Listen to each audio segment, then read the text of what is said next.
Welcome everybody to a look at the last Imprint Collection release film for 2025, and it is 1997's 24/7. So this is Imprint Collection number 504, and it was directed by Shane Meadows, whose only other film I've seen is Dead Man's Shoes, which is probably his most well-known film. And it's a sports drama clocking in at 96 minutes long. Stars the likes of Bob Hoskins, who I've seen in 10 other films, favourites being the likes of Who Framed Roger Rabbit, The Long Good Friday, and Mona Lisa, although I would really recommend the 1991 film Shattered. Also stars Johan Myers, who was in Undergods and The Lost City of Zed, and James Corden in his first ever film role, although the less said about him the better, because quite frankly this is the only good film I've seen from him, with the likes of the 2011 version of The Three Musketeers being really rather bad, and the 2019 version of Cats also being even worse. So yeah, not a great film career from him, but at least he's good in this one. So in a typical English working class town, the juveniles have nothing more to do than hang around in gangs. One day, Alan Darcy, a highly motivated man with the same kind of youth experience, starts trying to get the young people off the street and into doing something they can believe in, which is boxing. Darcy opens a boxing club aiming to bring the rival gangs together. So I'm not always engaged by sports dramas, but thanks to the excellently performance from Bob Hoskins, the really good supporting cast, and the overall engaging and impactful plot, this was well worth watching. The black and white cinematography is also great. The score soundtrack is superb. The character interactions feel authentic. The locales are well used. And the narrative structure is effective, and the plot is satisfyingly executed, beginning, middle, and end, and all. So yeah, this was a real surprise because, like I said, sports drama films don't typically engage me all that much. But yeah, this gets a very healthy 4.5 out of 5. Got a the original artwork there on the slipcover, and there you go.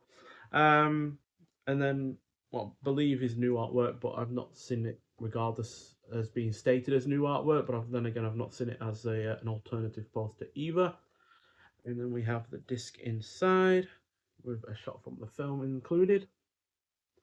And then we have some extras on the disc as well. So we've got a 1080p high definition presentation from a 2K scan of the original 35mm negative by Imprint Films and the BFI. Looks really, really good. Also sounds pretty good as well, although there isn't any information on any restoration on the sound, but it is in LPCM 2.0 stereo audio in the aspect ratio of 185 to 1 as well. So yeah, looks and sounds really rather good. Got audio commentary by the director himself, Shane Meadows, and writer Paul Fraser. We've also got Go Go Gadget Dad, interview with actor Tony Nyland from 2025. Two Brothers, interview with actor Johan Myers from 2025. The Good Fight, interview with actor Carl Collins, also from 2025. Then we've got Black and White, interview with director of photography Ashley Rowe, also from 2025, and a theatrical trailer as well. So yeah, at least there's a healthy dose of extras with this release, which wasn't the case with the Lightship, which I think only had one extra. So yeah, several extras for this release, and yeah, I'm surprised by that because, like I said, well, I shouldn't say I'm surprised by it because obviously I don't know the film's reputation, but it's not one that I'd heard of before, especially after seeing Dead Man's Shoes. It's not one that came up in my came up on my radar when after seeing that film. But yeah, I'm really glad it's been given a more widely available release because it is a really rather great film. And in all honesty, I do prefer this to Dead Man's Shoes.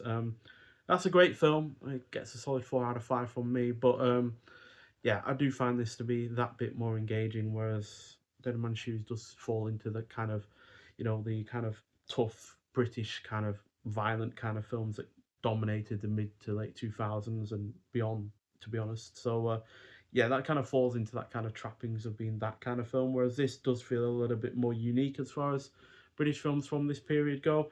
Guess you could say it's kind of adjacent to something like The Hain, which is also black and white, also features, a crime central plot in certain regards. It also has youth being the focus of the film as well.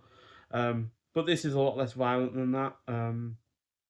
Although there is one particularly violent scene in this, which, yeah, isn't easy to watch in certain regards. But yeah, it does kind of feel like that. I guess you could also say it kind of adjacent to something like Train Spotting as well, because there is use of drugs in this. There is one person that very nearly ODs at one point, and Bob Hoskins' character saves him. And then you also have the soundtrack as well, which does feel like the same kind of aspects of Train Spotting, which also had a superb soundtrack. So yeah, there are kind of adjacent films out of there, but as far as sports drama films goes from this period, yeah, it feels a lot more authentic, feels a lot more grounded, and yeah, nowhere near the level of high production quality of some sports films from this period. So yeah, it's well worth watching, and yeah, and one that I do highly recommend getting, as well as this release from Imprint is looking and sounding really rather good as well. So yeah, get out there and see it if you haven't already, especially if you are a fan of other Shane Meadows films or even Bob Hoskins to an extent as well. But if you have seen it before, I'd like to hear your thoughts on it. But nonetheless, thank you for watching, and I'll see you in the next one. Bye.